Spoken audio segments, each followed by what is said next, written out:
stating cocaine, hydrochloride. We have a yellow bar stating cocaine hydrochloride. That's a dude all jacked up in a hazmat outfit. Now, John Marsh, one of the great things, besides doing impeccable journalism for 30 years in mid-Missouri, has also volunteered on the hazmat team. Have you ever been called out white powdery substance and it was cocaine? I couldn't say one way or the other. Gotcha. I will point out that I'm not a technician and not the guys who go into the level A suits and do all that and all. But, the vast majority of those calls that we had one a few years ago at the state capitol where somebody sent something to a senator's office. It turned out to be something that wasn't toxic. I think it was a pesticide or herbicide or something like that. But, boy, there have been a lot of those calls, especially since 9/11. But it wasn't the presumption of illicit drugs. It was presumption of something, a hazardous material that was actually dangerous. Hannah was toting around a white powdery substance yesterday here at the radio station. I had it in a Ziploc baggie and everything. And went right in her coffee cup.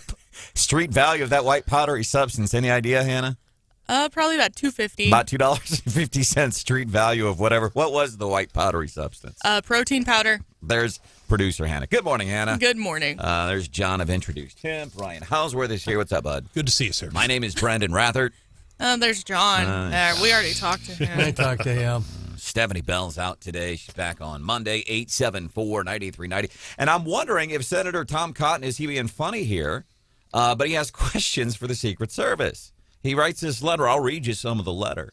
He says, I write, regarding the Secret Service's recent discovery of white powder reportedly confirmed to be cocaine inside the White House, I urge you to release that information quickly as to where it was found, as the American people deserve to know whether illicit drugs were found in an area where confidential information is exchanged. I feel like I should care about this. I feel like Tom Cotton is too much of an old cranky white dude here.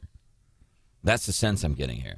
If the White House complex... And if you think someone's being too much of a cranky old white dude... If this old cranky white dude thinks Tom Cotton is being a cranky old white dude, and Tom Cotton, I believe, by the way, Hausworth is younger. If I'm 52, is Tom Cotton younger than us? He is. He is. Very, and kind of a rising star in many ways in the Republican Party. You don't hear about him as much, though, as we did. But it's certainly in Arkansas, though, he's a big name.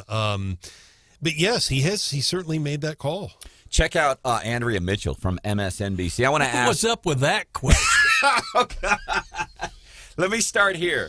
Does everybody know what a magnometer is? And I'm probably saying it wrong, but it's the thing that detects metals like at the airports and things like that. That's a That's magnometer. a paddle thing with TSA guys use, right? It's a metal detector? Yeah. As a matter of fact, I got metal in my shoulder, and when they do the hand wand on me, I'm like, can you pick up that metal in my shoulder? And they were, oh, yeah, sure enough, you got some metal in there.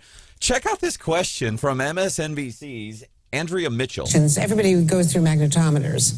So this would not have been picked up by the magnetometers? Yes, there are certainly magnetometers, which are mainly, of course, looking for metallic objects, things that might trigger as a weapon. Good job, reporter. Well, nailed it. She have it wrapped in aluminum foil maybe when they went through. Well, Andrea, magnometers, typically they're used to detect metal and not illicit drugs. And listen, I ask dumb things all the time, but I am also not a journalist. Don't agree, Hannah. I am also... I didn't say anything. I'm also not a journalist on a national cable news network, and I would know to never ask that question. Did the magnometer, did it pick up the weed there at the airport, at the Columbia Regional Airport? Did you pick up any weed or anything? There is, as it relates to weed, by the way, in Missouri, on track, calendar year, over $1 billion with the legalization of recreational weed, recreational and medical marijuana. This is booming bigger than anybody would have thought. I think Missouri is on pace to outdo what Illinois did when they legalized recreational marijuana, and obviously Illinois, a more populous state. But now there's a movement in the NCAA to drop, they're recommending dropping marijuana from the banned drug list for athletes in championship events. So coming up, and this is why Stephanie can't take off, Hannah. Because our guest coming up at 6:35 is Jerry J-Man Joyner. And I don't know that we've ever had a guest with a nickname, John, to talk about news pertinent items. What was the nickname again? Jerry J-Man Joyner. J-Man. J-Man. Okay. Yeah, The we're getting J-Man. it. He's a host on something called Weed and Whiskey TV. And without Stephanie's Is that a guidance... real life thing? Or is that just some YouTube channel? Probably. It refers you automatically to a frat house website or something. So my thinking is an important topic. And by the way, I don't think that the NCAA should drop marijuana from their banned list of substances for kid athletes. I don't think that, because in Missouri, to partake in the recreational marijuana, you got to be 21 anyway. Correct. We have numerous athletes that are well under the age of 21, and now you're starting to create different rules for different people. So I'm against that idea. But in my mind, Brian, I'm thinking, okay, NCAA, they want to drop weed from the list of banned substances. Who better to get a nonpartisan opinion on this than a dude who has the nickname of J-Man? Yeah. It'll be interesting to see, and I'm sure there'll be some pushback on that proposal from some coaches, depending on where and who knows what's going to happen on that. We'll see what happens. Faith and Freedom Coalition did a big event a week and a half ago. I think every single GOP presidential contender was there. Timothy Head, he is the executive director with the Faith and Freedom Coalition. He's going to be joining us 7:35 this morning, see what they think about the presidential race. And we're hearing from some moms on Ron DeSantis. This is kind of interesting. Again, it's going back to the abortion issue. When you talk about can Republicans win, and I know people get mad at me every time, but, the big red wave that we, and present company included until the Roe v. Wade thing came out, knew it was without a doubt big red wave course of correction for our country, because we're just in a bad spot. Ever since the tragic events of January 20th, 2021, big red wave didn't happen. Why? The abortion issue. The majority of Americans continue to agree and continue to be okay with some type of abortion. But it's interesting because they're chatting with suburban moms that voted for Joe Biden that said this time around, I would vote for DeSantis. Number one reason given, and we're going to hear some of this audio coming up at 7:10 this morning. Number one reason they would vote for DeSantis, his stance on schools. Kids should be in schools. That, of course, during the government pandemic that started in 2020. They love this guy. They're behind him. They start to fall apart from him. As these former Biden voters, they start to fall apart from DeSantis because of his stance on abortion. I'm telling you, it's going to be a big decider for any Republican. And that's been one of the attack points for DeSantis on Trump. He's saying Trump's been too easy on abortion. And that's what the majority of women, when it comes to the issue of abortion, they're like, no, we side with Trump on this. You got to relax some of these things. I promise it's going to be a big issue, whether we like it or not. Plus, Tobler, he's going to be here at 8:10, be talking about some of the things happening locally in the news. Coming up just a few minutes from now, we are going to be doing our daily D.C. rundown, some of the big things happening in Washington, D.C. So as we talk about control of the House, it could rely, and this is, John, this kind of surprised me because we look at purple states, red states, blue states, but we look at people in congressional districts, and I was surprised. Control of the House could rely on the state of blank. Which state are we talking about? We're going to be covering that about 5 minutes from now here in the Daily DC Rundown. And I will tell you a little bit cooler today. Some clouds, are high only 85. Tomorrow, Feel Good Friday, also a high of 85. Daily DC Rundown coming up about 5 minutes from now here on Wake Up Mid-Missouri. Good morning.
and Means Committee, the Judiciary Committee, the Oversight Committee, we are following the facts to see where that they lead us. That's why we've requested almost a dozen additional individuals to come in for testimony to get down to the facts.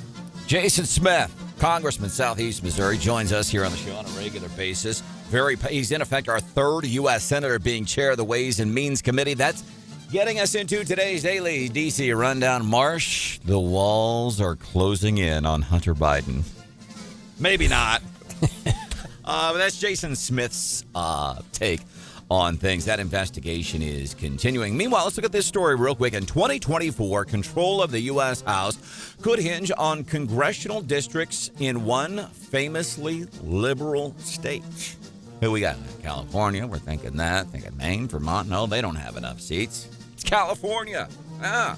California command of the narrowly divided chamber will again be in play next year. Leaders in both parties agree on that.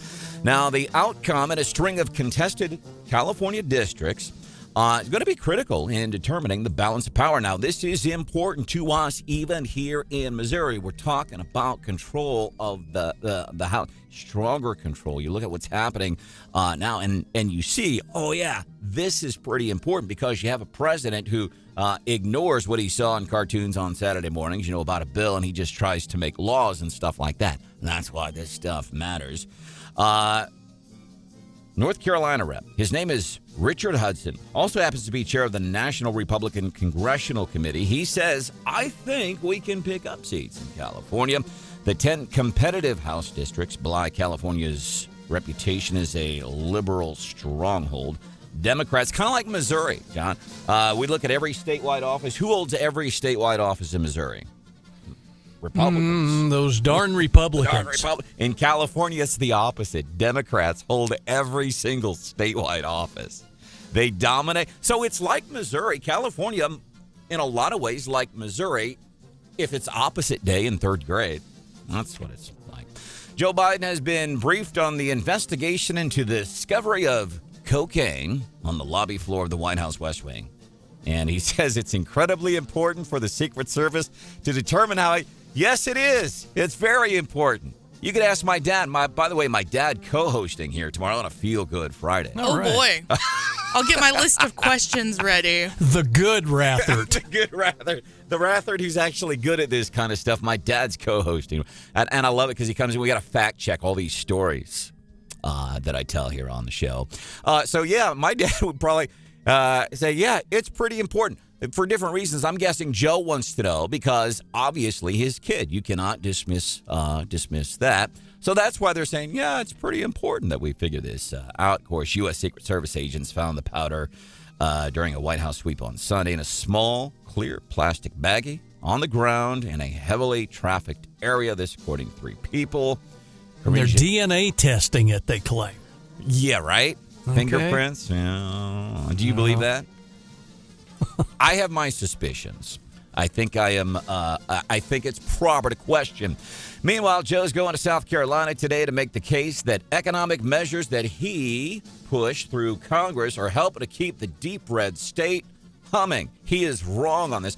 Stephanie Bell, by the way, who's back on Monday, she covered this very well last week. Joe went to Georgia and said, look at what I did in these jobs.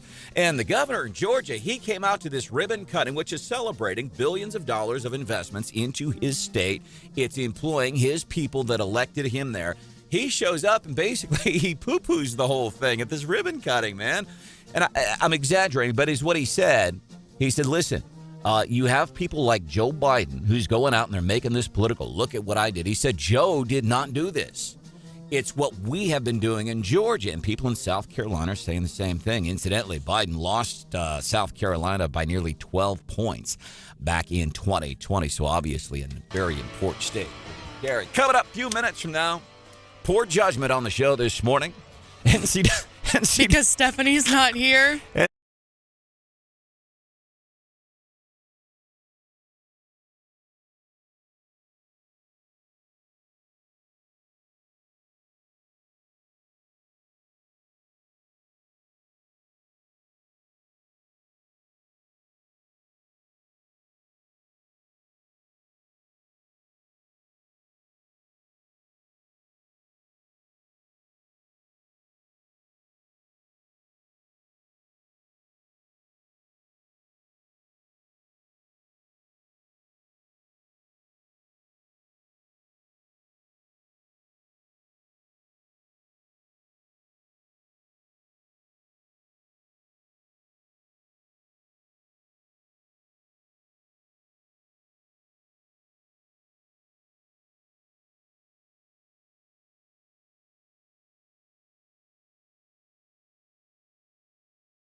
In its drug policies, the panel is now recommending removing marijuana from its list of banned substances. Committee proposal released Friday suggests testing should only be focused on performance-enhancing drugs. Actual implementation would require approval by all 3 NCAA divisions. The athletic organization has required drug testing at all championship events since 1986. So what do you think about that? So here's the reasoning it sounds like from the NCAA. We're saying, well, we're banning it as a performance-enhancing drug, not necessarily something we're taking a moral view on.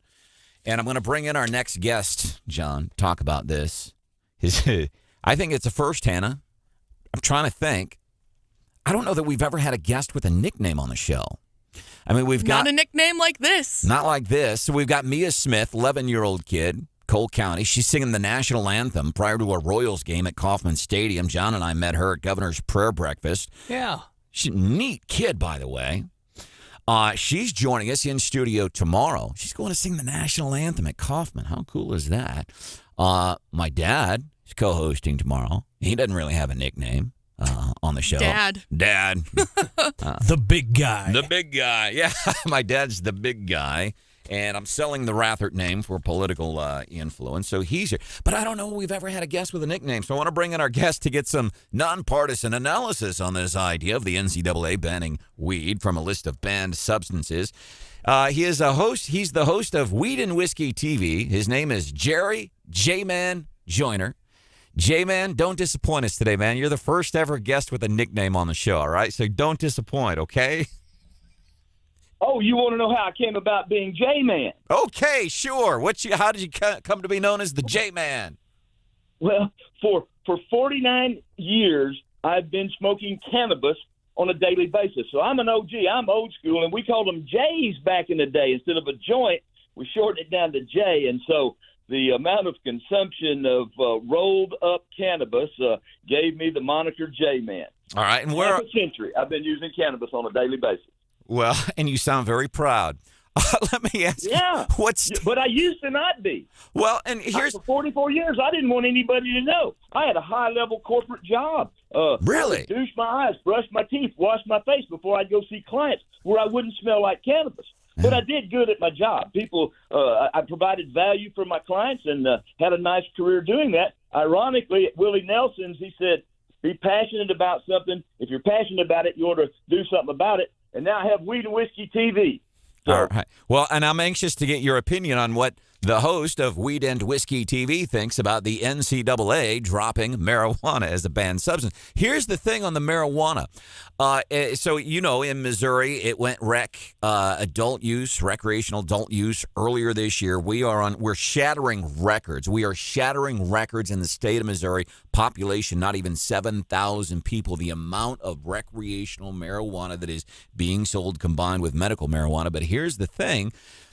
Because I'm seeing this, people like getting together, 4th of July, for example, people wanting to get together and smoke weed. And I'm like, I'm still of that mindset. Like, you can't do that. You're like, no, we can. It's legal. So obviously a lot of adjustment there. And I'll tell you this, because I do want to get to this thing about the NCAA. I had this conversation. My doctor and I don't know how to describe the relationship my doctor and I have, Hannah. You guys have been through a lot together. We've been through a lot. We have kind of an adversarial relationship. You're frenemies. We're frenemies. His name is Dr. Timothy Sansasi. He's a good doctor. He doesn't like my politics, and he's got to let me know it almost every time. And he'll look at his clipboard and, so what did you think about that election, huh? And then when I get really mad at him, instead of calling him doctor, I say, come on, Timothy. I like to call my doctor Timothy. But he had said, now I'm a recovering alcoholic, man. I don't drink. I don't do any of that stuff anymore. But I also have issues with adult onset ADHD. And he had said, there are numerous benefits. People are getting all kinds of things with marijuana. He said the other one that people are looking at, regular use of marijuana can help with ADHD. What do you know about that, J-Man? Well, I got a pretty hyper personality myself. My wife says that the consumption of THC in my endocannabinoid system. All of us as mammals have an endocannabinoid system, and this is how CBD or THC is regulated within our body. If I don't have that in me, she says I'm not the same person. I'm a little bit different. I'm harder to deal with, harder to understand. And the same thing with the whiskey. I'm weed and whiskey. You know, I dabble with the whiskey, but if I overindulge, it real quickly gets me back on the straight and narrow. You got to use things in moderation sometimes. Amen. That's J-Man. All right, we do want to get your analysis and opinion on a burgeoning news story this morning. Quick fact check. Mike, thank you for the text, 874-9390. I think I said there's not even 7,000 people in Missouri, 7 million. Appreciate you pointing that out. Our guest this morning, so the NCAA, there's an NCAA committee recommending dropping marijuana from banned drug lists for athletes. Our guest, Jerry J-Man Joyner, joining us this morning on Wake Up Mid-Missouri. J-Man, talk to us about this whole thing. They're saying drug testing for college athletes regarding cannabis should be limited to performance-enhancing drugs.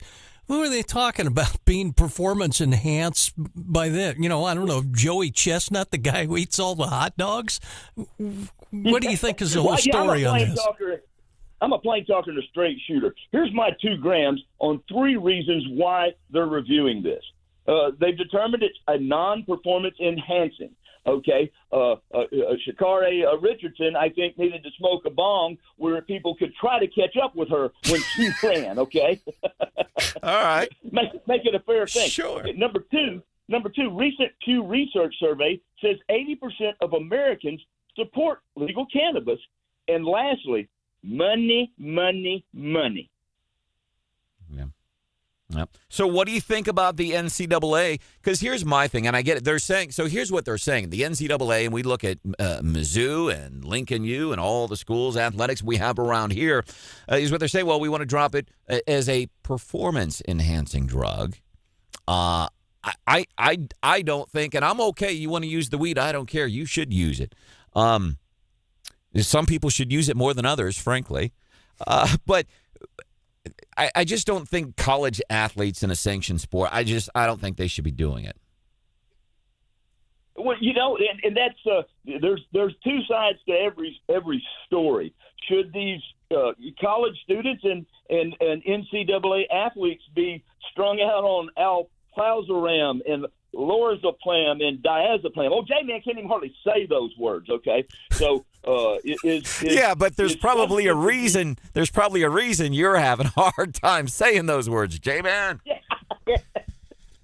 But let's get back to why they're really doing this. You know, college athletes follow what the pros do, and pro sports. You know, Major League Baseball took a $30 million deal with a CBD brand and included getting some stock in that company. The NBA just recently said players are allowed to invest in cannabis companies and promote and advertise for these things. Major League Baseball hasn't tested since 2019. 80% of Americans support legal cannabis, okay? And, again, the moderation or the correct use of anything that alters us, whether it's TV or food or drinking or using pot or taking pills, we got to use common sense in today's time. But they're following this, I believe, because of the money. All right. Some reactions to you off the text, 874-9390. I know you get this all the time. Too much smoke in the J-weed this morning, maybe? Sure, he's admitted it. Austin's going, ha! Love this. J-Man, anything else that you would like to add onto the show this morning as it relates to marijuana and the NCAA? With the NCAA looking at this as the committee's been formed to study this, so nothing's been done yet. But they have a program with alcohol for the athletes, and they have to follow a pretty regimented routine if they're going to consume alcohol. So I think that they will probably do the same thing with cannabis use. There'll be certain criteria for these players, whether they're using it for medical reasons or they're using it for recreational reasons. Hey, let me ask you this, and I don't know how much money you make doing weed and whiskey TV, but like you said, you were a functioning professional. You made a lot of money just being a professional, smoking weed, having to hide it for years because it was frowned upon. Now it's legal. More and more people are starting to accept the benefits of marijuana. Did you ever think when you were sneaking around hitting your bong that, man, I'm going to be on TV one day making really good money hosting a show about smoking marijuana? Yeah, you know what? My wildest dreams, I never would have thought that. My wife and I own healthcare art consulting. We put artwork in hospitals all over the country. Thank you, thank you, thank you. And that gave us the wherewithal when this manifested. We think that medically, cannabis should be available to sick people that it can help. And not everybody that smokes weed all day long like Jay, man, has orange Cheeto dust on their fingers. All right. Hey, can I keep your personal phone number and bug you from time to time? Anytime, guys, give me a call. All right. That's Jerry J-Man Joyner. First time making Wake Up Mid-Missouri history this morning. Hannah, first time we've ever had a guest with a nickname on the show. J-Man, we appreciate you. Thanks, Brandon. Thanks, John. All right. See ya. Well, I mean, Wonder if he knows Michael Phelps. That's what we should have. That's right. Michael Phelps. That's right. Michael Phelps was all about the weed, wasn't he? Oh, man. Said he'd hit it up before he'd go swim the freestyle. Hannah, let me ask you this. By the way, Tobler, Randy Tobler, he vehemently disagrees with my take on this. He's here at 8:10 this morning. Maybe we'll cover this with Randy Tobler. He hosts the afternoon show 4 to 6. But, Hannah, I want to get your perspective because for people like me, like when I'm seeing it now in some social situations, I'm like freaking out. Like you can't do that. But this younger generation, they're these kids now, it's like it's nothing to them because now it's legal. This is how they're growing up. This is legal, and it's not, I don't know, there's still this mystery about it for me. And, again, I'm the old dude in the room being cranky about stuff. Different for your generation as far as something specifically like the marijuana. I do feel like it's more normalized. Yeah. Even before it was legalized, unfortunately. I mean, of course, I went to Mizzou, and I lived in the dorms for a year, and it was not uncommon to smell that almost every day. Well, I'll go back to when Stephanie and I were hosting the big homecoming parade at Mizzou right there in downtown. And before it was legal, yeah, and all these kids and all that marijuana wafting through the crowd. I think it's one of those, it's just weed. It's just weed. Coming up just a few minutes from now, a news outlet uses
The Nasdaq down 25, S&P 500 down 9. Hillary Barsky, Fox News. I wish every reporter would end their reports like that, Hannah.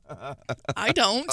Hillary Barsky, Fox News. John Marsh. Sounds like she's been hanging out with J-Man. Hillary Barsky, Fox News. She does sound pretty happy. She was just trying to hit the exact time mark. That's why she was drawing it out. Hillary Barsky, Fox News. Welcome to the show. By the way, of course, we're getting taxed. We had on J-Man. First time we've ever had a guest with a nickname here on the show. He hosts Weed and Whiskey TV. Under the guy. Do you think he remembers that he was on with us? Dude was obviously high. Go figure. He hosts Weed and Whiskey TV. And, of course, we get text 874-9390. You guys glorifying the use of drugs, blah, blah, blah, blah. No, that's not what we're doing. Not us. J-Man might have been. Well, here's I do want to, by the way, coming up 8:25, we'll have stock futures. We'll do the Morning Bell business news, a little twist. Only Stephanie Bell can bring you. She's back on Monday. Car shopping. Have you priced new or used vehicles recently? How are car sales doing? How does that tie into how the economy is doing? We are doing that for you coming up at 8:25 this morning here on Wake Up Mid-Missouri. But here's the thing. When the folks complain and talk about the marijuana, two things. Number one.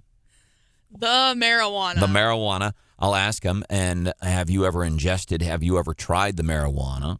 And 99.9% of the time, no. And I say, so you don't really know what you're talking about because you haven't used it. It's just by what you heard.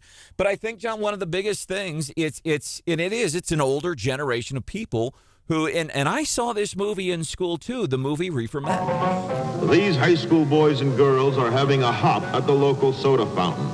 Innocently they dance. Innocent of a new and deadly menace lurking behind closed doors. Marijuana, the burning weed with its roots in hell. The burning weed with its roots in hell. So people like me and maybe John, we're in the 8th grade, and the teacher brings in, remember you get excited on movie day, the teacher brings in, because the teacher was hungover, didn't want to watch, didn't want to teach kids. They'd bring in the movie, and you got excited. Oh, it's the movie projector. We're going to watch a movie, and the teacher. Wow, it's not just a film strip either. No. Yeah, it's a whole movie. Wow.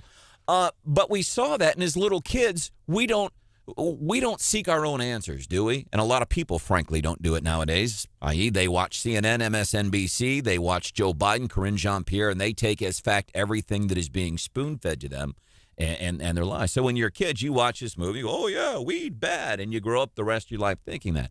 A lot of folks, yeah, but there are benefits to it for a lot of people. It's something I would choose not to use recreationally. But people are using it, and there are benefits. But I think it's movies like that. In this film, you will see the ease with which this vicious plant can be grown in your neighbor's yard, rolled into harmless-looking cigarettes, hidden in an innocent shoe. Now, back in the day, I've hidden weed in some places, but never in a shoe. Well, at one time flying out of Tucson Airport, I guess maybe I did after. Oh, man. Back from Mexico. Don't behave that way anymore. Kind of hard to hide it in a flip-flop, though, you know? Is that toe fungus? Here's the thing. Kids, please don't do this. But back in the day at the airport, especially in Arizona, they had the drug sniffing dogs, and you'd get worried about it. And so is what we thought was coffee grounds would throw off the scent. And so you'd walk through the airport with, some little bit of weed, and you'd wear 2 pairs of socks, and it was packed in coffee grounds. And every time you would see security with one of them German Shepherd dogs, it was incredibly frightening. I would imagine it might be like whoever that was that walked into the White House with cocaine. By the way, we have new developments. We now apparently, what the White House administration is saying, they know who that cocaine belonged to. They are blaming it on Donald Trump. It is Trump's cocaine. That's not a treat. Hannah, will you fact check that real quick? I don't think that's... I'll get right on that. All right, coming up. Betting odds on who the Coke belongs to in the White House. Betting odds on the presidential race 2024. There's a lot of cool things coming up for you here on Wake Up Mid-Missouri. Good morning.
what is happening. Broadcasting live from the Zimmer Communications World Headquarters. Great news for the American people. This is Wake Up Mid-Missouri with Branden Rathert, featuring Stephanie Bell, News Director Brian Houseworth, John Marsh, and Hannah, the producer. This is why we listen to you. Get ready, pal. And now, here's your host, Branden Rathert. So much for the latest on that. It was suspected. The field test said cocaine. Yeah. Now these more conclusive lab tests, yeah. I would like to know blow by blow who was responsible for this. Too soon. There is no too soon on this. No one was injured. It's an illicit drug at the White House. Why can't you actually have a bit of fun with it? I don't believe in fun. No, he doesn't. Thank you so much for joining us, everyone. This is CNN News Central. Inside Politics is up next. And I don't want to hear. I don't want to hear from President Biden or Trump. I would like to hear from one person in particular. Who? That Bill that used to sit on Capitol Hill for Schoolhouse Rock. Can you put this in layman's terms? What happened? Because I'm a little confused. He was already rolled up in the cartoon. He was ready to go. All right. I'm just a Bill. Yes, I'm only a Bill, and I'm sitting here on Capitol Hill. Feels like Saturday morning all over again. Little kid, you can't even get. Do the networks, Hannah? And I'm asking you. I'm guessing you probably don't watch cartoons, but as the youngest one in the room right now, do they still do cartoons on the networks on Saturday mornings, or is that just you got to go to the Cartoon Network? I would assume that cartoons still air. But I don't know, because they would air ABC, CBS. That's all that was on Saturday mornings. You had the cartoons, and we got to see that, how a bill becomes a law. And the jokes continue, so if you got any left, now's the time, John. Get it out of your system, buddy. I thought Ron DeSantis had some of the best lines. They asked him if he had any illicit materials at the governor's mansion in Florida, and he said we occasionally have to get the slime out of the carpet and the markers off the wallpaper, but with our little kids, that's about it. What was the other one I heard? Oh, no wonder they call it the White House. And so apparently now we know who the cocaine belonged to. Joe Biden and the White House administration is saying that it was Trump's. It belonged to Trump. That's not true. I think it's leftover from the Clinton administration, if you ask me. I didn't inhale or snort or whatever the hell you do with the cocaine. Well, here's the thing, because that's what Joe does, right? He does two things when it comes to Trump. When it comes to he inhales and he snorts. When it comes to illegal immigration, anything that Joe has done that's worked, how many times have we covered this as a story? He's gone back to Trump-era illegal immigration tactics. And the other thing, it's Trump's fault. It's Trump's fault. So I'm sure they're blaming cocaine on Mr. Trump. Welcome into the show. Hannah brought up something, actually. Remember those tapes we were playing last week? Trump allegedly on recordings. No video, just Trump allegedly on recordings showing... He had an audience. He was holding court with a couple of women in the room, and he's got them all giggling while he's showing them his big stash of documents and stuff. And Hannah recalled something, because we had fun with that, actually, when we played the whole tape. There was this at the end of those tapes. Bring some Cokes in, please. Remember? Bring some Cokes in, please.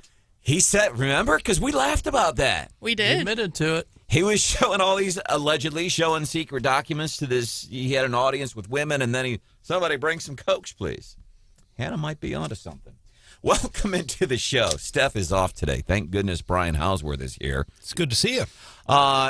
What happened on 63 yesterday? That blow. I've heard about this, but have never really seen it like this. Yeah, and I thank all the callers that let us know about it, because obviously I had the scanner going, didn't hear it. I had actually gone to court briefly yesterday morning, went back over there, came back to the newsroom and had the scanner going and was working on news. Never did hear it, so I'm assuming they had gone to a different channel. But in a nutshell, 9:20 in the morning yesterday, Branden, southbound Highway 63 in Gilmore, that is just south of Ashland, a 58-year-old man from St. Robert allegedly was driving northbound in the southbound lanes, slams in head-on into a man from Eldon named Bob Allen.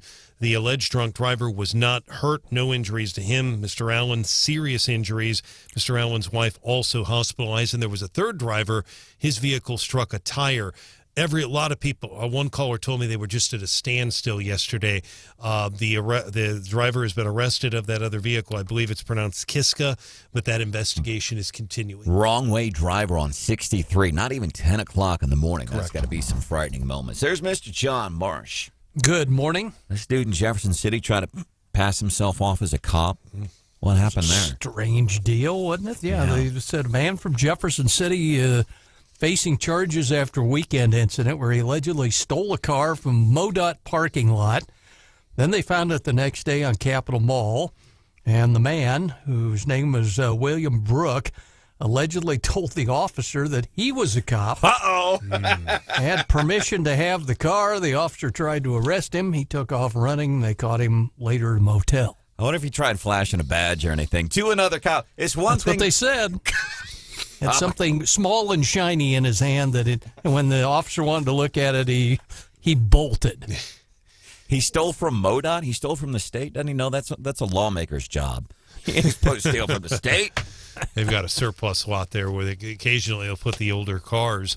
What he didn't realize is most, if not all, of the officers in Jeff City and Cole County, and John knows this, or the Highway Patrol, they know who the other officers are. So somebody they're going to see like that, especially, they could probably notice the vehicle anyway, may not have looked right, may not have had the right plates, etc., but not a good thing. That is a serious allegation, though, impersonating an officer. We've seen that from time to time. Yeah, and you just don't do it, but especially to another cop. Correct, yes. That might cause you problems. There's producer Hannah. Hello. You got something good? So, big news stories today. They're really drilling down on this cocaine in the White House. And again, I'll go back to, if it wasn't for Hunter Biden, people would be laughing about this more. Hunter Biden was in the White House Friday, so it continues to be kind of a thing. You got something to take our mind? So that's the cocaine. What else? A couple of U.S. Navy ship, I think yesterday, twice. Had to deter some Iranian ships. We're trying to capture some oil tankers. That was pretty impressive and impactful. You talk about Iran trying to, in effect, steal oil. Kudos to our U.S. military. You got something good for What's Hot with Hannah? Yeah. I mean, we've already talked about marijuana and cocaine this morning. So let's talk about booze. Are you serious? Yeah. This is not intentional. We had a dude on the show earlier this morning, 6:35. His name is Jerry J-Man Joyner. For some reason, I thought it'd be a good idea to get this guy who is the host of Weed and Whiskey TV to talk about an impactful news story on us here in mid-Missouri, and that's banning marijuana from NCAA testing. And then we talked about the coke in the White House, and now Hannah has a story about booze. Can't wait to hear what that is. Just going to complete the trifecta. That's coming up 7:25-ish here on Wake Up Mid-Missouri. District Attorney in Philadelphia, his name is Larry Krasner. He's suing these gun companies now after a mass shooting. By the way, this person in Philadelphia, they're saying, well, maybe some mental health issues. Yep, it was a dude dressed up as a chick. He likes to dress up as a woman. Yep, mental health issues. No kidding. Also a supporter of BLM, by the way. And I'm bringing that up because anytime somebody does something and they can tie them to right-wing politics, correct me if I'm wrong, John, they will do it. Who had ties to Trump, who had ties to this group, ties who posted on Facebook how much you love.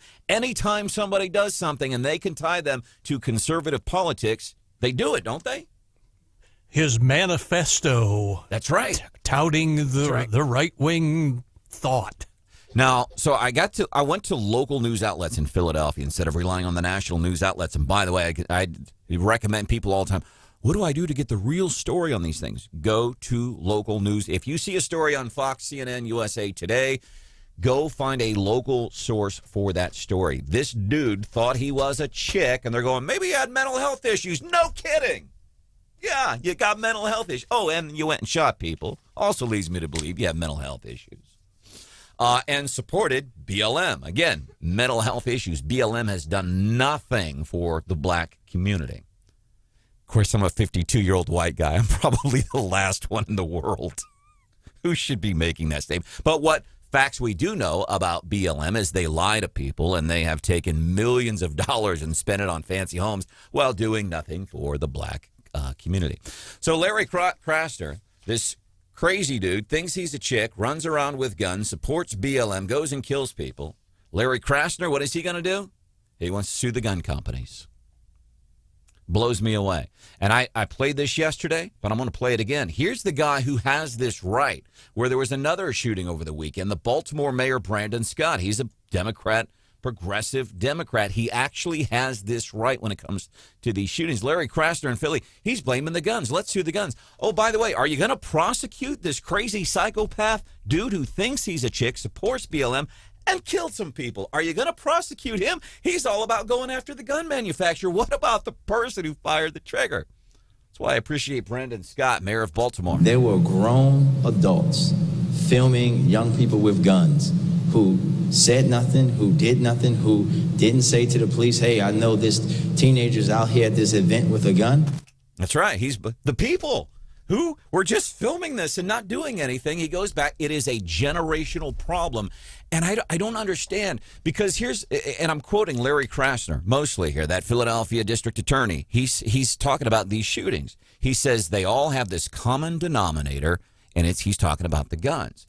Well, what about the common denominator of these people, especially over these weekend incidents? What about the common denominator of all these kids, apparently no guidance in their lives, block parties, drive-by shootings? There are some common denominators there, but dang it, they won't say it. And I don't know if because they're sensitive, well, it's a racial thing, you can't say that kind of stuff out loud. Bull. You're not going to acknowledge, you can't fix anything. What's the first step in fixing any problem, Hannah? Admitting you have a problem? Yeah. Admit the problem. That's all. Just be honest about it. This is a generational thing, as it even relates to specifically these shootings over the weekends. We probably have not heard a whole lot about them because they're happening by blacks in black neighborhoods. But the common factor is, well, they're guns. Well, what about the people who pulled the trigger on the guns? And admit the problem. It's not a racial thing. It's not a criticism. Is what it is. It's a very simple request for, I think, something that mankind has known for a lot of years, and that is, if you want to fix the problem, the first thing you have to do is just admit, here's the problem. It's this generational issue in these black neighborhoods. Let's say it out loud. Let's work on it. And let's do something besides carrying signs around the courthouse once a year whenever there's a rash of shooting. Stop the violence. Let's do something different than that, because that's not working either, man. Let's just get honest. All right. Let's leave with this. Cartoons. Bo, text us 874-9390. No, they don't have cartoons on Saturday anymore. And if they were, they'd be trash compared to the tunes that we grow up with. I feel what you're saying, Bo. Coming up 5 minutes from now, we are going to be doing your daily. Or actually, we're going to be doing What's Hot with Hannah. Which we do daily. We do What's Hot with Hannah. We do it every day, and thank goodness. Yeah, today I'm completing the trifecta of, I don't know, illicit substances? Booze. Yeah. Weed. Cocaine. Oh, God. Not if you're a brand new listener today, by the way,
Good morning, 7:25-ish, which means it's 7:25. time for What's Hot with Hannah. Can I sneak this in real quick on your thing here? I guess. All right.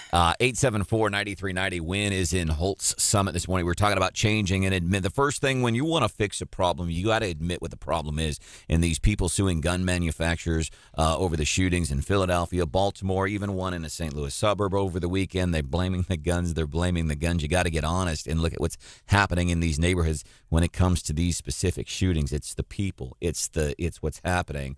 Win in Holt Summit says, how many psychotherapists does it take to change a light bulb?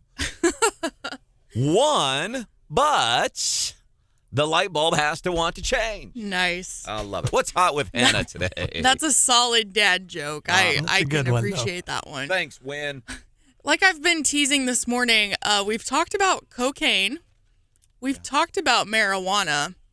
And so we may as well talk about booze. Is anybody else, John, are you right now, like, I'm envisioning like a brand new listener, you know, like somebody in Osage County, you know, maybe on the way to Lynn Tech this morning or something, and they're going, I'm going to try this new show. Man, booze and cocaine and weed, is that all these guys talk about? What happened? Did I end up on a public radio station? We're not usually this bad. Only like once or twice a week. And it's just kind of working out. That's what's in the news today. Yeah. Coke at the White House. NCAA wants to remove weed from list of banned substances. And What's Hot with Hannah, which is something we do every morning, 7:25-ish, something fun to talk about. Now we're talking booze. So, Brandon, I'm going to test your pop culture knowledge just a little bit here. Crap. Do you know who Blake Lively is? He's a country superstar who's on The Voice. No. Who's that? Blake Lively. Blake Shelton. Blake Lively is a woman. Okay. Famously married to Ryan Reynolds. I know who he is. She was an actress before she met him, but kind of the two of them are one of the it couples of Hollywood. All right. They're funny and they're relatable. They share a lot about their parenting journey. But she has gone viral maybe for the wrong reason. People are upset because she has released a canned sparkling cocktail line called Betty Buzz. But the problem... I already see that problem. Well, the bigger problem is Blake has always been open about how she doesn't drink. Really? Yet she's releasing a line of alcohol. So, I don't drink unless somebody pays me enough. Right. Then I'll endorse your product. So she previously had a line, Betty Buzz, which was non-alcoholic mixers, I guess. And so this is a branch off of that, and it does include alcohol. And people are like, how are you selling and marketing a product when your whole shtick this whole time has been that you don't drink? You can't even vouch for the products that you're trying to sell us. That is an interesting take. And she doesn't drink, she says she doesn't drink, or it's been a problem for her in the past, and that's why she doesn't drink. I'd be curious about that. She has just said that she doesn't like the way it makes her feel, doesn't like the way that alcohol makes people act. Which is funny, because anybody you know, it's the exact opposite. Why do you drink? Because I like the way it makes me feel. I mean, yeah, I guess good for her for trying to make some money, but her fan base is not thrilled. Andy, we appreciate the text at 874-93.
If in some scenario that were to happen, it would be the end of democracy in the United States. So that's Hillary Clinton, obviously. I want to bring in, and I've got some thoughts on these comments. I want to bring in Timothy Head, Executive Director for the Faith and Freedom Coalition, big event about 2 weeks ago. I want to talk about the lasting impact of what happened there on the GOP presidential race.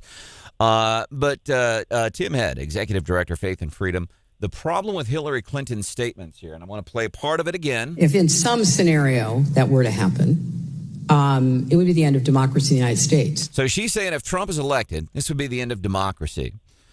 Tim, we had a judge rule on the 4th of July. Well, what Joe Biden was trying to do by clamping down on freedom of speech with big tech companies, on companies that were saying things that you disagree with, am I accurate to say that is actually things that end democracy? Well, you know, the thick irony in a lot of these scenarios is, you know, frequently whenever somebody in the far left starts making accusations against Republicans or conservatives, it's a bit of a Rorschach moment almost. So they're almost projecting whatever their activity is on to their opponents.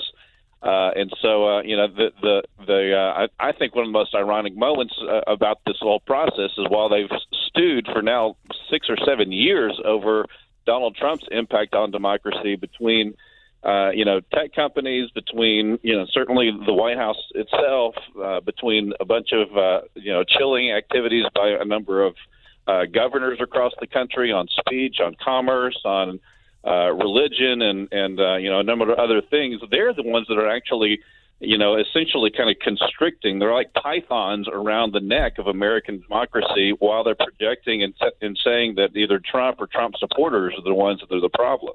And I hope, and these are the conversations that I hope people have.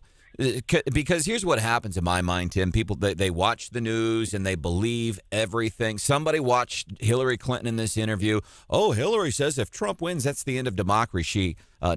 She knows she is lying. She is inherently wrong. She could not be more wrong. And this is the conversation I think we need to have, and I want to get your opinion.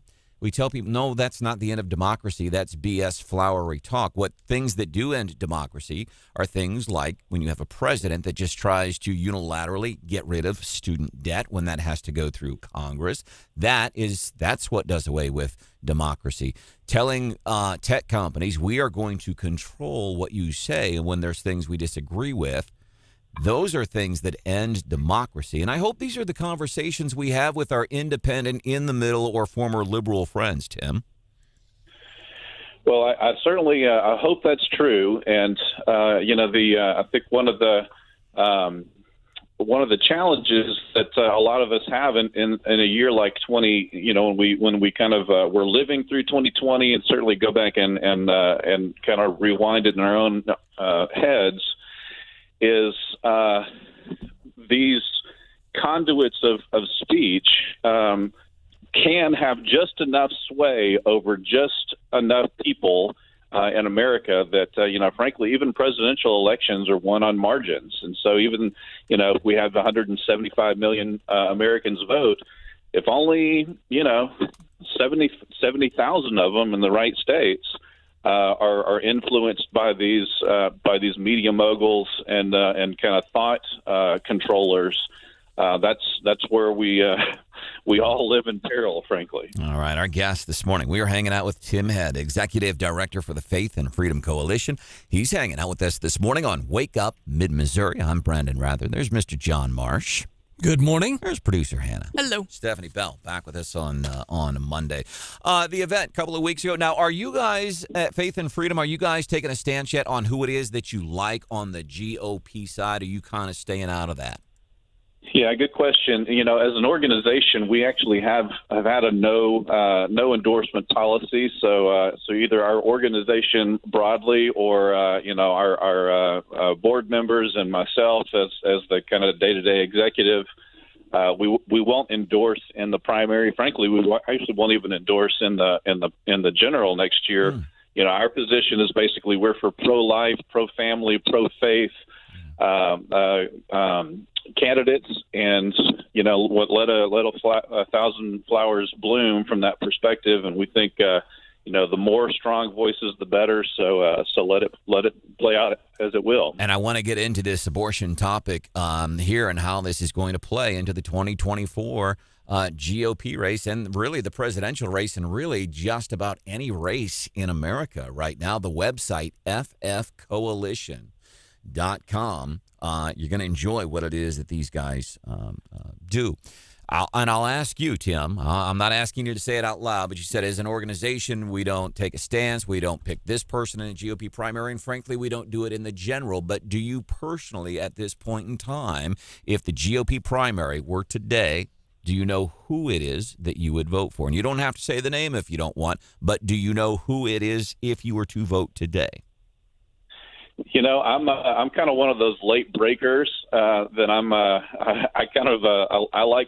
think every single election is almost like a new lease on life. And so while I obviously certainly great, I had a lot of opportunities to work with President Trump and the Trump White House. And think that he would continue to do an outstanding job if that were to happen again. I probably will, we'll wait. I live in Georgia, so that's going to be, kind of early-ish in the process on Super Tuesday. We'll probably see where things lie at that point. And I know who I would vote for today, and I've said unabashedly it's Ron DeSantis. As somebody I stuck my neck out for Trump in 2015. Hannah teases me every time I tell it because I got my butt kicked here on the show for a good year and a half because people know it's got to be Ted Cruz, got to be Marco Rubio. I stuck behind Trump. And you haven't stopped talking about it since. That's right. I got to let everybody know. Well, and Tim, you know this. I'll tell you, people talk about snowflakes and stuff like that. I'll tell you who can be a real, and I know I'm going to make people mad now, but people that support Trump and you say anything negative about, we hear about it. My goodness, we get blasted on text. We'll talk to Tobler, host the Tobler Show, weekday afternoons, 4 o'clock here on the show. He's going to be joining us a little bit after 8 this morning. We get it. How dare you talk about it? I'm like, man, you're awfully triggered for saying something negative about a guy that we also like. So I get it. Our guest right now, Tim Head, Executive Director of the Faith and Freedom Coalition. Tim, so many of the voters out there think back to the days of Ronald Reagan and all the talk about the moral majority. Is the faith-based voter community still empowered like it was in that era? And how big a issue or a role do you think they'll play next year? Well, I think that's a great question. And honestly, I've been with Faith and Freedom now about 9 years. And I think that, and certainly been, involved politically for almost 20. And I feel like every 2 years, the media, certainly President Company excluded, but a lot of the national media, it's almost like they have these ready-made stories about the death and demise of Christianity in America and the faith-based voter in America. Well, the nice thing is all of us don't live in Washington, D.C., New York, California, or Chicago here. So the reality is that the faith vote remains the largest single constituency in all of American politics. It's basically about 70% of the Republican Party, and that makes up about 52 to 54% of the entire electorate.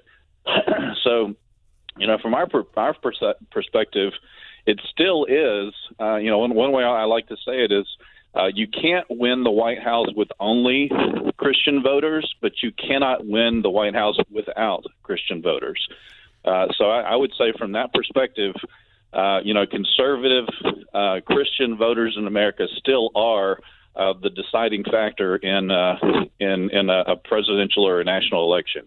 I want to play, before we're running out of time, I could sit here and visit with you all day, Tim, but I want to play some stuff from CNN, and this could apply to DeSantis, but maybe a lot of Republicans in general. CNN, these are liberal moms who told CNN that they had voted for Biden, but they're talking about, and this is why I have always been a big fan of DeSantis, he will do far better than Trump. Trump has nobody's shifting on Trump. That's a predetermined, nobody's changing their mind. DeSantis has that ability to bring in the independents and potentially even switch liberal voters, as evidenced by this liberal moms on CNN talking about their fascination with DeSantis and why they liked him. Did you guys have a nickname for him? Daddy DeSantis. I mean, it's all joking. Of course. Because we're like desperate women who had tried everything that we could do in our own power, in our own communities, and we weren't getting anywhere. He was very vocal starting in the summer of 2020 about the need to open schools in particular. So for those moms with their fascination with Daddy DeSantis, as apparently they like to call him, was open schools. These are Biden voters, but you know what? It was the kids for them. Now, same panel of women, Tim, but they asked, what is it that will scare you away from voting for a Republican after you had previously voted for a Democrat? I have greater concerns about the 6-week abortion ban. So it's abortion. And I will say, and you might disagree, but I will say the abortion that, remember the big red wave of 2022? That didn't happen. I'll say it was abortion. And I think the majority of Americans are okay with some kind of abortion. I know your organization is not, but I see this is going to be a huge problem for Republicans. What's your take? So, obviously it's a lightning rod topic or subject. And I would say, the postmortem on 2022, I think it's a little more nuanced than a lot of the political pundits or certainly media would like to have you believe on the impact of abortion on 2022. But I would just say here, I think the really interesting piece is that there remains to be 70 to 72% of Americans that are consider themselves pro-life with those exceptions. The three exceptions of life, life of the mother, and then rape and incest. And so I think that we're certainly kind of seeing this whole puzzle play out state by state. From our perspective, Missouri has actually been one of the strongest states on this very topic. But I think that there are other ways that you can actually reach out to and really connect with mothers. And I would argue actually that things surrounding school choice and how to deal with teachers unions, for instance, it actually ends up being much more compelling. The abortion question ends up being like the number 5 or 6 question. If you can deal with the economy, safety and security, and then providing services for mothers' children, you actually can reach those suburban mothers that really are so critical in modern American politics. The economy and my safety and security. Amen. By the way, Congressman Billy Long, who lives in the Springfield area, listening to Wake Up Mid-Missouri on the 93.9 The Eagle and the KWOS apps. We appreciate. I love that, man. He lives in Springfield, still listens to this show. I'm guessing there's some stations in Springfield. Appreciate that. He says, tell Tim I said hello. That's from Congressman Billy Long, former Congressman Billy Long, listening to the show this morning. Man, would you come? Yeah, would you come back on the show sometime? Oh, anytime, All right. anytime. We love listening with. We love visiting with real Americans, and we have to do a lot in D.C. and some of the media markets, but this is a treat to be able to chat with folks like you that just love America and want to try to do better by her. Amen. FFcoalition.com, Faith and Freedom Coalition. Hanging out with us this morning, Executive Director Tim Head. Man, thanks for your time on the show. We appreciate you. Absolutely. Thanks again. God bless. You bet. Coming up a few minutes from now, Harrison Ford, he's in a new Indiana Jones movie. We'll look at box office numbers, but he's being interviewed by probably one of the best celebrity interviewers, and he goes off on this celebrity interview. It was fun. He's being sarcastic. Here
S&P 500 down 9. All right, coming up 8:25, we'll look at futures.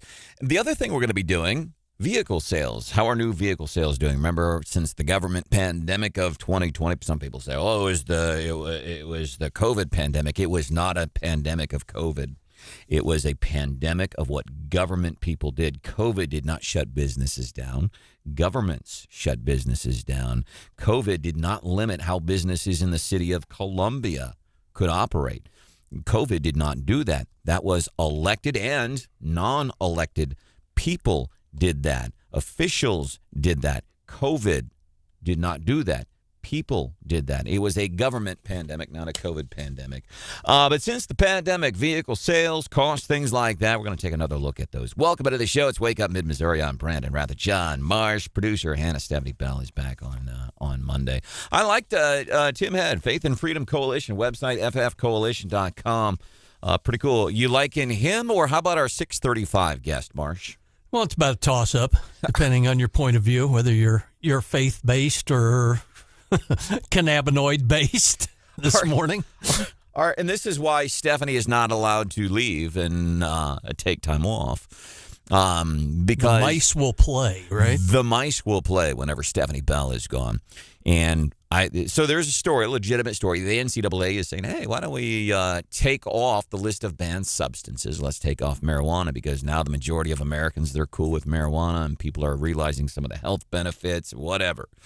And I don't agree with the decision to take it off the NCAA list of banned substances. But in my mind, I thought, why not get a guy who hosts the Weed and Whiskey TV show? He's probably got a real nice nonpartisan opinion on this. And he's got a nickname, and he was here at 6:35, and you'll be able to hear it on the Wake Up Mid-Missouri podcast. Wake Up Mid-Missouri, on demand, anytime, all the time. You go check that out today on our websites. Harrison Ford being interviewed by Conan O'Brien. He's good at celebrity interviews, and Conan O'Brien is having to look through his list of notes and has to, in his list of handwritten notes, wrote down Han Solo. So in other words, John, if Harrison Ford were here on this show this morning, I'm not writing in my notes that he was Han's Solo, because I just know that, right? I don't have to put that in my notes, do I? It'd be like writing down Indiana Jones. Right. You know? Let's see, Star Wars? And was that Star Wars 1 or Star Wars? Anyhow,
What is happening? Broadcasting live from the Zimmer Communications World Headquarters. Great news for the American people. This is Wake Up Mid-Missouri with Branden Rathert, featuring Stephanie Bell, News Director Brian Houseworth, John Marsh, and Hannah, the producer. This is why we listen to you. Get ready, pal. And now, here's your host, Branden Rathert. So much for the latest on that. It was suspected. The field test said cocaine. Yeah. Now these more conclusive lab tests, yeah. I would like to know blow by blow who is responsible for this. Too soon. There is no too soon on this. No one was injured. It's an illicit drug at the White House. Why can't you actually have a bit of fun with it? I don't believe in fun. No, he doesn't. Thank you so much for joining us, everyone. This is CNN News Central. Inside Politics is up next. And I don't want to hear. I don't want to hear from President Biden or Trump. I would like to hear from one person in particular. Who? That bill that used to sit on Capitol Hill for Schoolhouse Rock. And you put this in layman's term. What happened? Because I'm a little confused. He was already rolled up in the cartoon. He was ready to go. All right. I'm just a bill. Yes, I'm only a bill, and I'm sitting here on Capitol Hill. Well, it's a long, long journey to the Capitol City. Hey, look. It's a long, And here's the guy, everything that he learned about politics and the legislative process he learned on Saturday morning cartoons. Ladies and gentlemen, let's give it up for Randy Tobler, host of the Randy Tobler Show. Is that true, Randy? Everything you learned about politics, you learned watching cartoons on Saturday morning? Absolutely. You know, there's a little background story on that guy, on Jack Sheldon. He is just revered in musician circles under jazz musicians. I mean, the guy is an amazing trumpet player. I think he played in the Love Boat. He was on the Merv Griffin show a lot back in the day. And then he made his name, of course, with all the kids and parents on the Schoolhouse Rock thing, and It's Only a Bill. So, guy's a fabulous musician, though. If you YouTube any of his performances or get any of his his LPs, which are coming back, I think. He's quite a musician. Jack Sheldon. And weren't you, by the way, and folks may not know, and we'll get into some business here shortly, but Tobler's here, host of the Tobler Show. It's Wake Up Mid-Missouri. I am Branden Rathert. Steph is out back on Monday. There's Mr. John Marsh. Good morning, Doctor. There's Mr. Houseworth. It's good to see you both, as always. There's producer Hannah. Hello. 874-9390 is our phone number. It's in the 573 area code, 573-874-9390. Weren't you a pretty talented musician back in the day, too? I don't know how talented. I had work, and it helped reduce my need for student loans. I think I came out, well, that was back in the day, with only about, $15,000 or $18,000 in loans after med school. And but I worked a couple of jobs during med school and during undergrad and even into residency whenever I could. Played at the Fox and the Muni in St. Louis, spent a little time on the road with Lou Rawls, and so, yeah, it was a lot of fun. Okay, hold up, because you're creating more questions. $18,000 when you got out of med school, all that school, you had $18,000 in student debt. For comparison, Hannah, are you comfortable sharing what your debt is right now or no? No. No? Is it more than Randy's? No. It's not. Okay, you're okay. Did you make money as a musician? Yeah, it was pretty good money. I mean, at that time, as I recall, I mean, for a 4-hour job, we played 5 nights a week on the Admiral, the old tub, the old barge they turned into a party boat. Did that 4 or 5 nights a week, during the summer, and then we'd play dance band jobs otherwise. But that was back in the 80s and even into the 90s, late 70s, 80s, and 90s. And I don't know, I recall I would, we might, the sidemen might come home with $90 to $125 for a 4-hour gig. That's not bad, What's a side? So you were a side piece? What does that mean? Or a sideman? Sideman, man. Sideman. You're not the guy. You're not like Bob Cubitt. You're not the guy that runs the show. You're not the contractor for the job. So the guys, the everyday musicians in the band, the frontline guys. Yeah. But you'd have to. That was in the day. We had an old Hammond B3 organ, which was a huge one of those. You'd hear it on the Blood, Sweat, and Tears thing with a Leslie. Yeah, with a Leslie. Yeah. And man, lifting that thing and unloading all of the equipment, and we were the roadies too. I mean, we had to set up the band, and then so you'd get there around 7:30, 8 o'clock, play a gig from 9 to 1, or pack it up till 2, and then I was back at the chemistry lab at Children's Hospital on Saturday mornings at 7:30. So that was quite. But now, in those jazz clubs, those were kind of chemistry labs on their own, weren't they too? They were. I heard you talking earlier. I heard you talking earlier. Yeah, organic chemistry, no doubt. And mixing cocktails is a bit of organic chemistry. Sure, but sure. I heard you talking about that, like having not experienced things. I observed the consequences of excessive substance use, whether it was booze or alcohol, booze or marijuana or whatever, either in colleagues in the business or in patrons at the various jobs. And that's why I just, being an immersive personality, I just never wanted to go there because I was afraid what might happen. You know, I've got a pretty immersive personality. Randy Tobler's hanging out with us, host of the Tobler Show. You can listen to him each weekday. At 4 o'clock here on the show. So when you were a musician, I know your wife, Aline, she's lovely. We've all on broke bread, had dinner together, love her to death. Love it when she hangs out with you on your show on Feel Good Fridays. Tomorrow on our show, we're doing 2 cool things on a Feel Good Friday. Mia Smith, who we met at the Governor's Prayer Breakfast. She lives in Cole County, John. Is it Brazito? I can't remember. I think Taos, they said. Taos. Mia Smith lives in Taos, 11 years old. She is singing the national anthem prior to a Royals game at Kauffman Stadium. Wow. She's going to come hang out in the sandbox tomorrow. Awesome. And guest co-host on the show tomorrow, John.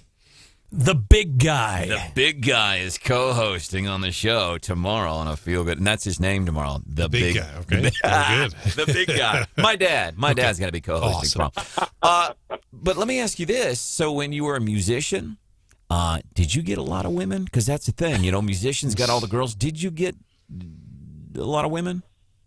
I was the most boring guy ever, Brandon. I'm sorry. I wanted to go to med school during the gigs, during the breaks. Well, all the guys were out doing whatever they did and having fun with the groupies and, you know, whatever, hanging out.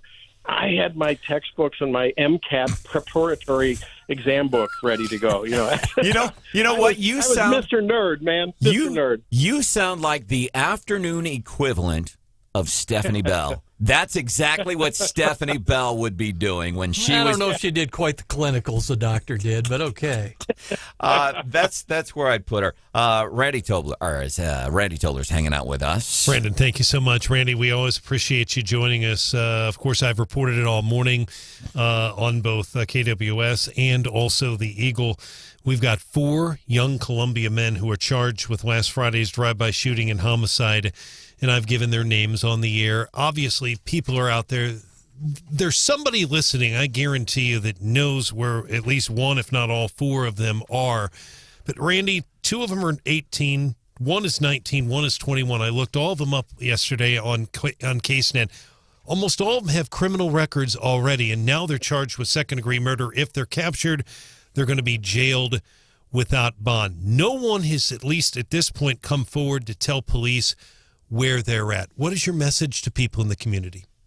Well, you know, I'm actually excited about this, Brian, because I want to make sure I have my facts straight, but there were 3 guys captured last week. Correct. And then this is an additional 4, right? So what we're talking about here, I mean, it seems like we're talking about the police are going to bust part of or in its entirety a gang or a nice, you know, subset of a gang.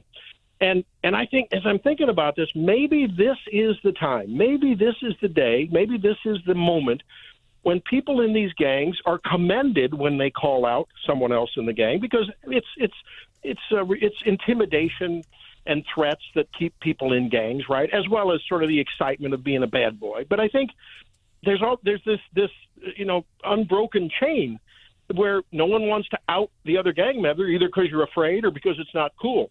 Maybe we ought to make it cool to out a gang member and somehow commend these people. And if they've had a past indiscretion, find a way to have that mitigate something that goes against them. But I'm really excited that the police are really, what seems like, cracking down on a major problem here, at least in part of our community. You're talking about 7 or 8 people involved in this deal.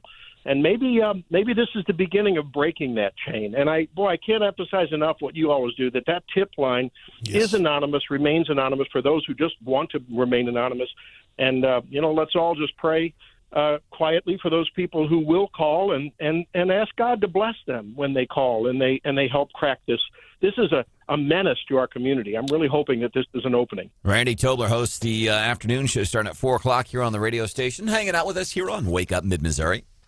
Doctor, give us your take on the NCAA and the committee and all talking about taking cannabis off their list of performance-enhancing drugs. Boy, that's a tough one, isn't it? I mean, the libertarian in me says, look, I don't really care what you do as long as you perform. And when you don't perform, whether you're doing something or whether you're not, okay, we're going to judge you on your behavior. On the other hand, I mean, it's still a federal crime. It's still against the law federally. And to the extent that the NCAA participates with, is involved with, takes money from, gets subsidized by the government, I don't know. I guess on the one hand, you have a right to gripe about taxes if you pay every penny of tax you own. And in the same way, if you enforce the laws of the government but you disagree with them, then I guess the leaders in the NCAA and maybe athlete supporters and families that want to have this stuff taken off the no-test list, maybe they ought to lobby the government to change the laws nationally. I'm sort of a process guy when it comes to that kind of a matter. What are you doing on your show today? David Stokes is going to be talking with us from Show Me about the broadband initiative, and I guess whether it's appropriate or not for Biden, and I think there's large support among even our congressional delegation for spending federal funds to expand infrastructure. I mean, who should fund that, and where should it come from? That's a good question. We'll talk about that, and of course, Jennifer Bukowski always has just a panoply of things to talk about, so I'm looking forward to that as well. Matter of fact, I love listening to Jen Bukowski. As a matter of fact, she is filling in for Gary Nolan coming up here at 9 o'clock. What instrument did you play back in the days? Trombone, slide trombone. Slide trombone. You ever come in the afternoon show and bring in your trombone and say, guess what? Till 6 o'clock, I'm just going to play trombone. I want to keep the FCC from taking us off the air. That would not be a pretty thing. Randy, can you still play the T-Bone part of Lady Love by Lou Rawls? Yeah, he had some of the best charts for trombones. The trombone section was just a dynamite bunch of orchestrations. I got to know the guys and the musical director. It was a beautiful thing. I haven't played in a while. I hope to resurrect it again here. I've got my dad's old charts. Dad was a musician, has all the old big band charts, and I'm hoping somehow to connect with some musicians in the area. And maybe we could either connect with something already going or start something new. That's on the bucket list. I could totally, I don't know if you've ever seen Randy Tobler, but I could see you and some dudes hanging out in the garage playing trombone and stuff like that. Randy Tobler, check him out today. I had the long hair and the bell bottoms and the silk shirt, and we were dancing the steps. We were doing the whole thing, man. It was a different vibe. And now, no hair, Dockers, and the exact opposite. Randy, we appreciate you, brother. We appreciate you too. Thanks, man. All right. Coming up 2 minutes from now, we're going to be doing the Morning Bell business news. A little twist. Only Stephanie Bell can bring you. Of course, she's going to be back here on Monday, so we do have some new unemployment numbers and vehicle sales. How are those looking, and how is this going to impact you if you're in the market for a car? It's coming up 5 minutes from now here on Wake Up Mid-Missouri. We're glad you're here, man. You sure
8:25, time for the Morning Bell Business News. Little twist only. Stephanie Bell can give you futures down 262 points. NASDAQ futures down 177. S&P down 40 points, I should say. And we're going to talk about car sales here.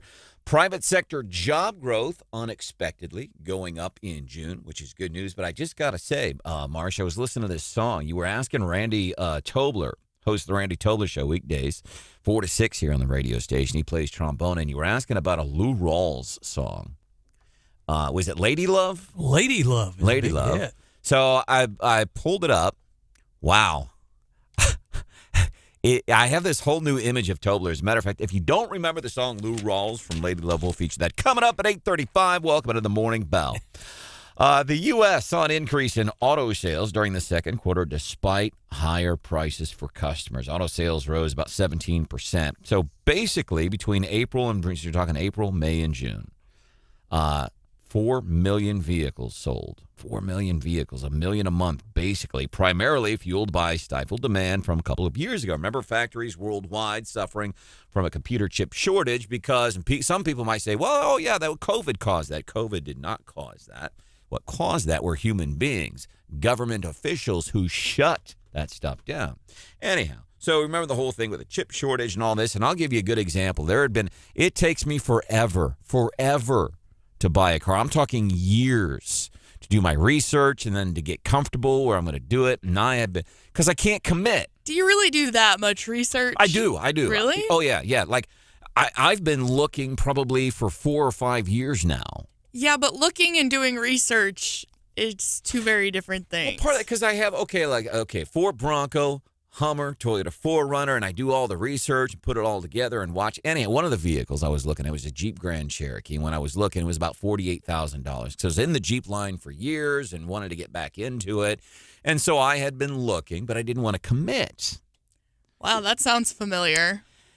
And I don't know, we were a couple of months into the government pandemic, and I thought, I'm going to go look again. I'm not exaggerating. Exact same vehicle. I'm not talking a vehicle that was like it. I'm talking the very exact same vehicle because I kept going and looking at this thing every day. It got jacked up to $60,000 in a matter of months. That is no lie. I have pictures of the window sticker that I took and showed to friends because I'm like, my goodness, look at this. So here's the deal. Average price for a vehicle. $46,000 average price. And I can't tell you if that's combined average or if that's just average for a new vehicle. Inventory on dealer lots was expected to be a bit over $1.2 million. The leader, by the way, if you're interested, General Motors sold almost 700,000 vehicles in that quarter that we were talking about. Toyota sales are up too. Electric vehicles continue to be on an upward trend. And hey, why not? Because whenever the government is in effect, maybe not forcing you, but highly encouraging you to do something by, in effect, taking your tax money and giving it to somebody else. That's what they're doing when they offer incentives to buy these electric vehicles, whether it's to the manufacturers or to somebody who's buying it. You get a tax credit. That's theft. It really is. If you look at it, they're taking money from Hannah. They're taking money from John. And they're rewarding people that are doing what they want you to do. They want you to buy an electric vehicle. So they take John's money, they take Hannah's money and my money, and they take your money, and they give it to that person buying an electric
Taos, Missouri, Mia Smith singing the national anthem at the governor's prayer breakfast that we were involved in earlier this year. Charming young lady, 11 years old. She was so good. Folks at Kaufman said, hey, why don't you come sing the national anthem before a Royals game? And when you're an 11-year-old kid and you get that opportunity, you pick it up. You do it, man. She's going to be hanging out with us on the show tomorrow on a Feel Good Friday. And I love this stuff we do on Feel Good Fridays, highlighting some of these just more of the positive things in the news because there's a lot of stuff going on. And it makes us change it up a little bit whenever we have 11-year-olds in the studio because something like this is probably not something we will say while Mia is in the studio this morning. Like, hey, Mia, Robert De Niro, big news story this week. His grandson died. Well, you know why he died? Because of Joe Biden's immigration policies. He died of a fentanyl overdose, Mia. And here's a lesson. Since you're 11, this is important. See, fentanyl comes across that secure border in Mexico, and it kills people.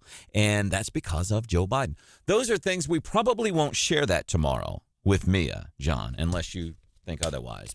But I think that's a good policy right now. Also, co-host tomorrow, the big guy. You're going to be co-hosting here on the show.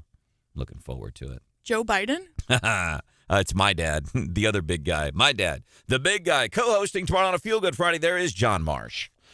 There's producer Hannah. Hello. My name is Branden Rathert. Something we can do for you. 874-9390, 874-9390. I want to highlight some I love stories of dumb criminals. The only thing that makes, and this is something that we want once in a while, we'll cover in What's Hot with Hannah. What's Hot with Hannah is something we do every morning, 7:25, just kind of something fun to talk about at work. The only thing that makes dumb criminal stories better is when they happen right here where we live. And we have several of them that we're going to highlight. So I did not know about this about John Marsh. John Marsh also played the trombone, just like Randy Tobler, our afternoon hosts the show 46, played trombone. How good were you, Marsh? Yeah? Okay. Hannah, how about you? What did you play in high school? I also played the trombone. See, there's got to be something to this. Houseworth, did you also play trombone in school? I did not. Did you play any musical instruments? Not that I did not. I can't remember, I don't know, 3rd, 4th, 5th grade. I took drum lessons. And here's how bad I am with rhythm. I never got off the practice pad. So and my music teacher, his name was Paul Hornung, Hornung, Paul Hornung, Mr. Hornung, and it was a hard name to say, Mr. Hornung. And he was an eccentric individual. You know, he's teaching middle school kids how to play drums on a wood pad. And you had to do, if anybody's ever played drum, you go 1 and a 2, and I nailed that part, Hannah. I got the 1 and 2, 1 and I got that. Yeah, what about the 3 and 4? Couldn't do it. I am so white, I can't play basketball. I don't dance. It's a deal killer. Like if I'm ever dating somebody, well, do you like to dance? Sure don't. Deal killer. Will not do it. I could not get off the drum pad off 1 and a 2 with Mr. Horning. But Marsh was talking about the significance of a song called Lady Love by Lou Rawls. Apparently, she played trombone. Big name. Big song, big name. Yeah. Back in probably, I would say, the 70s. I could totally see Randy Tobler doing that. That's what you do to me, lady love. I remember this song. God, what a voice. Right? He was a big name. He did some Busch Beer commercials, too. That's right. Lou Rawls. What a great song. God, I miss the 70s. Not really. Welcome into this thing. Weren't you born in the 70s? I was. So you would have been like a toddler? But Lou Rawls, 5, 6, 7, 8 years old, yeah. Lou Rawls, in Branden, I would remember, I mean, he born about the same time. Lou Rawls, for most of the 70s, even through the early 80s, he would do a telethon every year for people who are from St. Louis. It was for the Variety Club on KMOX TV, now KMOV. It was called KMOX TV, and he would sing and he would donate his time. He'd also donate it to the Jerry Lewis Telethon as well. So he was very giving to the community. But I remember that voice from those Busch Beer commercials, and just amazing. And haven't heard that voice in a while. That was fantastic. Had not either. Well, glad you are here. That's Brian Houseworth. It's good to see you. Producer Hannah is here. Hello. My name is Branden Rathert. John Marsh running around too. Some stories of dumb criminals. Always love dumb criminals in the news. But first, I do want to start with this. And I know this has been covered in the news, but now Columbia Police Department is looking for 4 more people in that June 26th homicide that's rattled portions of mid-Missouri. Alkezi Jones? Al is pronounced according to the assistant chief, Alkez. Alkez Jones. Deljuan Turner. Dewan. Is 19 years old. Jashwan Barney. Jashawn. And DZ Turner. Diaz.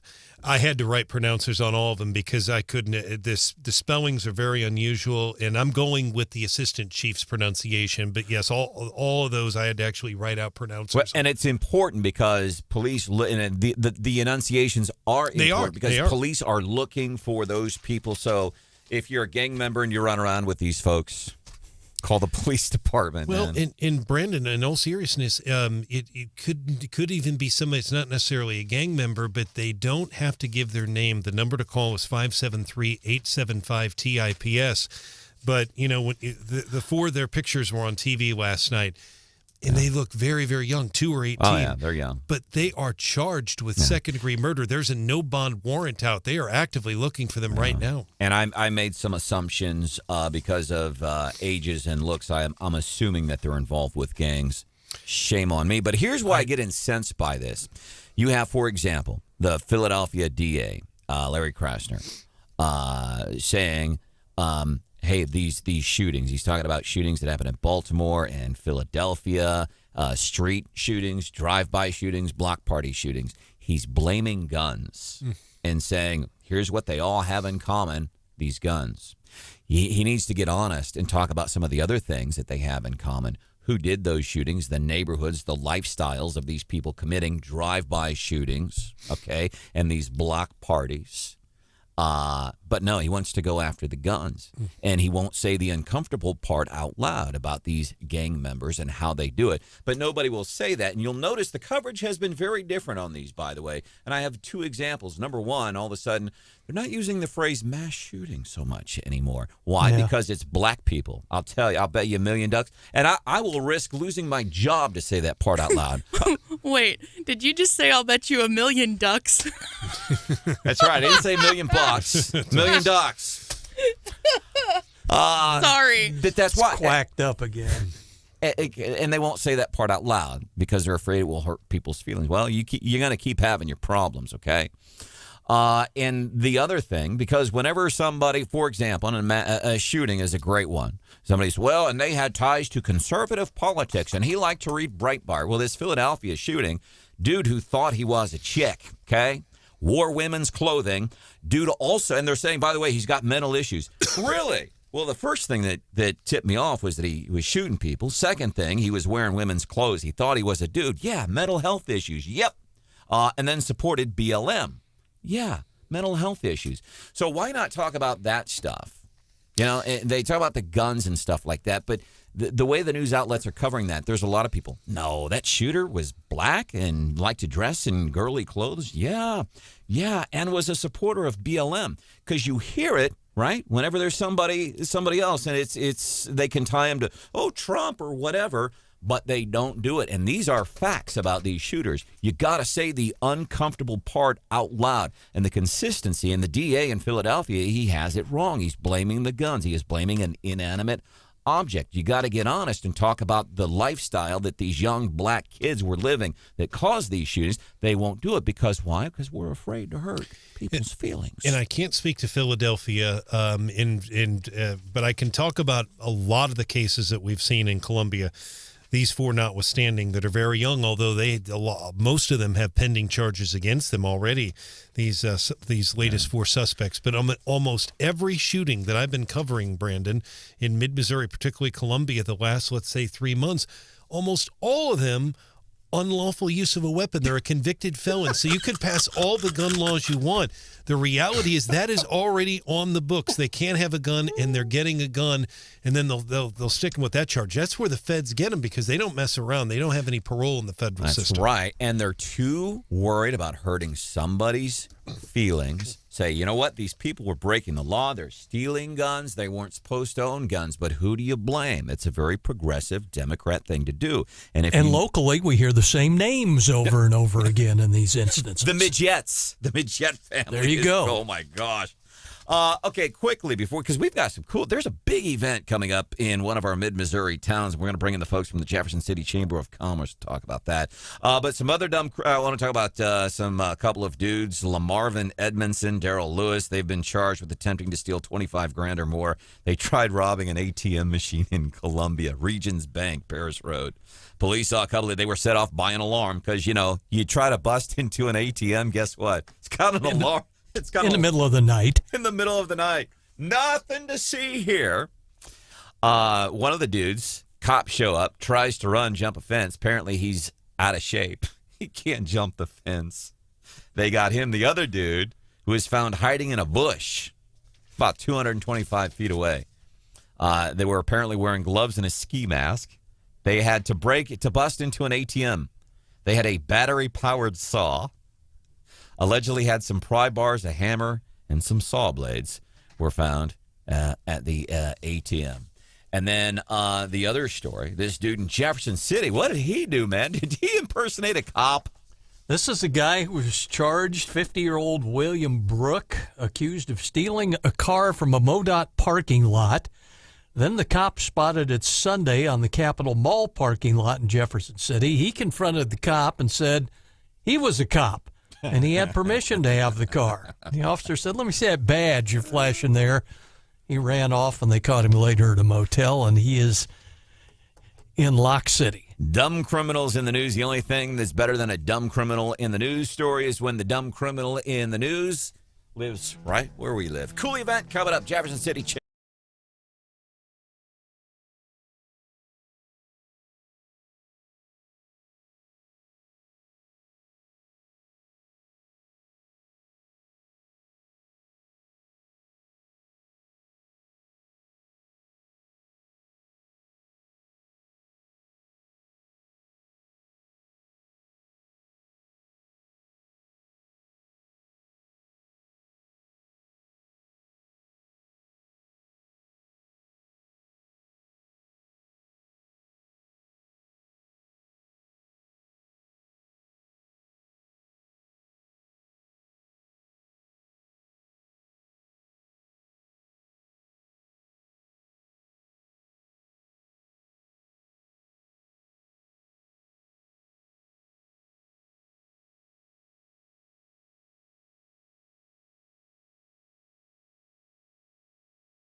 big old serving of leftovers.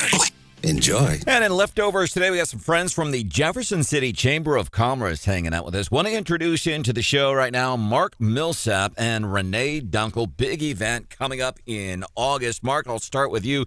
Battle of the Brews. What is this exactly?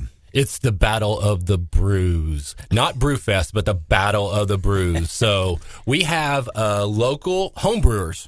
A lot of homebrewers that come out with their great tasting beers that they've done at home, and they show off. They put it in a competition. They vie for the coveted Battle of the Brews prizes, the trophies, all of that. Right, Renee? That's right. That's right. It's amazing. We've got the homebrewers, which is most of those guys are out there, different kinds that they'll be bringing, but also you got the commercial brewers. Some of the commercial brewers? People like Last Flight and many, many others. If you're from the Central Missouri area, you're very familiar with Last Flight and others. Absolutely. I think Last Flight's got the title for the last couple of years, but we're going to have some stiff competition from some people out of Columbia, Herman, around the lake, Bees Knees, I think, out of Versailles. So, yeah, we've got a lot of brewers that are going to be out there. We're still looking for brewers. So if you check our Facebook page, you can definitely see what it takes to be a brewer and vie for that coveted title. Well, and we're excited. We're the leadership class of 2023. And if you're familiar with that, we're the best class ever. Just saying. Best class ever. And so we do this as a fundraiser. And this year we're raising funds for the Independent Living Resource Center and Southwest Early Childhood Center. Yep. So we're excited to be able to give back to the community in that way. We've got a great team. We've got awesome committees. Sponsorships are still available. And all of the proceeds are going to benefit just people right here in Jefferson City and local area. So the date is August 26th. We're going to be at the JC Fairgrounds from 12 to 6 p.m. And we're going to have plenty of tents and shade because, we know that Missouri weather can be a little iffy in August. Yeah, the weather's going to be perfect. We've already checked the Farmer's Almanac on that. Not like last year. It was the hottest day ever, just like best class ever. Hottest day ever. It's going to be mild temperatures, great breeze. And it's going to be a lot of fun at the fairgrounds on August 26th. Talk to us a little bit about Leadership Jefferson City and what that's all about, Renee. Well, it's something that I have really looked forward to and wanted to do for years. And there's a group, you've got a wide variety of leaders that are from every, from nonprofits to private business to state government. Mark is from the News Tribune. I'm from Jefferson Bank. And, I've lived and worked here for almost 30 years, and I thought I knew a lot of people, and I had seen a lot of industry. And what's been so amazing and cool is we've had Law Enforcement Day and Manufacturing Day, and it's just a way, and many others, and it's just a way, today happens to be Media Day. Strange, right, absolutely. Right? Yay, media. But I have met so many cool people, not just in our class, but learned things about Jefferson City that I would have never known. So you are creating a network of people that you never would have had otherwise. And I love Jefferson City and have always loved living here, but I've learned to even appreciate it and love it more because of Leadership JC. By the way, we're getting some text at 874-9390 saying Leadership Jefferson City class of 2019 killed it, y'all. They're saying they're the best. There's some competition. Every class out there, tries to claim to be the best. We're the best right now because we're putting on this great, wonderful event. We've got people like Renee. We've got people in our class, like she said. When you go to leadership class, you think you know things going on in Jefferson City. You think you know what city government may be or media or whatever. But this class gives you that behind-the-scenes, in-depth look. We've actually gone on a bunch of tours, things that you would not see unless you were in this class. And our employers are the great ones that actually want us to go and do this. So thank you to the employers. Thank you for the chamber for sponsoring this event, this class. It is a commitment, a time commitment, but it's great fun. Like Renee was saying, the friendships that we're making out of this right now is amazing. Very cool. Mark Millsap and Renee Dunkel, we appreciate you joining us in the studios this morning here on Media Day. I hope you guys have fun and enjoy the rest of your tour. And I did fact check something you just said. Weather for August 26th when you do the big event. Sunny and 82 that day on August 26th. What did I tell you? No, what did I tell you? All right, you guys, we appreciate you. You are in for a real treat. Couple of things. Number one, tomorrow on a Feel Good Friday, Mia Smith who lives in Taos. She's going to be doing the national anthem at Kauffman Stadium prior to a Royals game. We met her at the governor's prayer breakfast that we were involved with this year. She's hanging out with us tomorrow on the show. The big guy, my dad, co-hosting tomorrow. Jen Bukowski is in for Gary Nolan next. See ya.